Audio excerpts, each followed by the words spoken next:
बोलण्यासाठी मानसिंग कोरटे आहेत. सर काय सांगाल, कसा मतदारसंघात उत्साह आपल्याला पाहायला मिळतोय? सकाळी बरोबर 7च्या ठोक्याला मी आमच्या फॅक्टरीच्या जवळचं जे हलकर्णी आहे, चंदगड हलकर्णी, त्या बूथवर होतो. त्याच्यानंतर कोदोळी म्हणजे एक टोक, त्याच्यानंतर दुसरं टोक इकडे हसूर चंपू हा निमनाळ, त्यानंतर हिटणी तिसरं टोक. ही तिन्ही टोकं झालेले. आता नूलला आलेलो आहे. चौथं टोक इथं इदरगुच्ची, शिनोळी हे सगळं करायचं आहे. सर उत्साह कसा पाहायला मिळतोय? तेच सांगतोय. तर प्रत्येक ठिकाणी आम्ही जवळपास एक नंबरला दिसतोय. एवढा उत्साह आहे आमच्या कार्यकर्त्यामध्ये, आमच्या मतदारांच्या मध्ये, की अगदी म्हणजे जिथं जाईल तिथं आमच्याच बूथवर गर्दी दिसत आहे. सर युवा मतदारांना काय आवाहन कराल? अर्थात माझा सगळ्यात मोठा फोकस आहे तो युवा आहे. कारण माझं एकच ध्येय आहे की प्रत्येक कुटुंब सुखी बनवायचं आणि त्याच्यासाठी प्रत्येक कुटुंबातल्या एका युवाला नोकरी द्यायची. तर अर्थातच युवा वर्ग तुम्ही बघितला तर आमच्या सोबत युवा वर्ग खूप मोठ्या प्रमाणात आहे.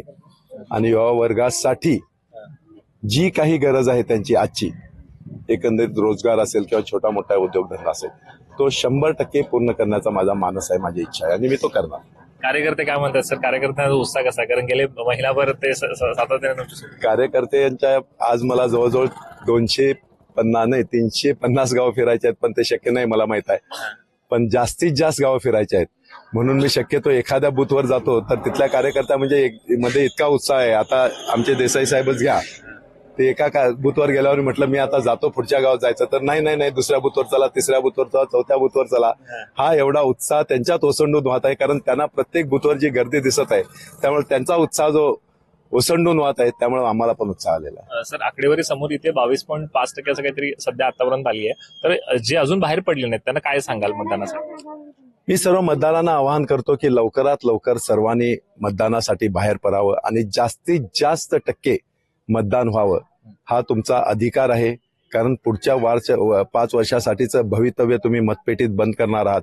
हे भवितव्य फक्त मतदाराचं नसतं, हे भवितव्य फक्त उमेदवाराचं नसतं, तर मतदारांचं पण असतं. कारण चांगला उमेदवार निवडून येणं हे मतदारांच्यासाठी आवश्यक असतं.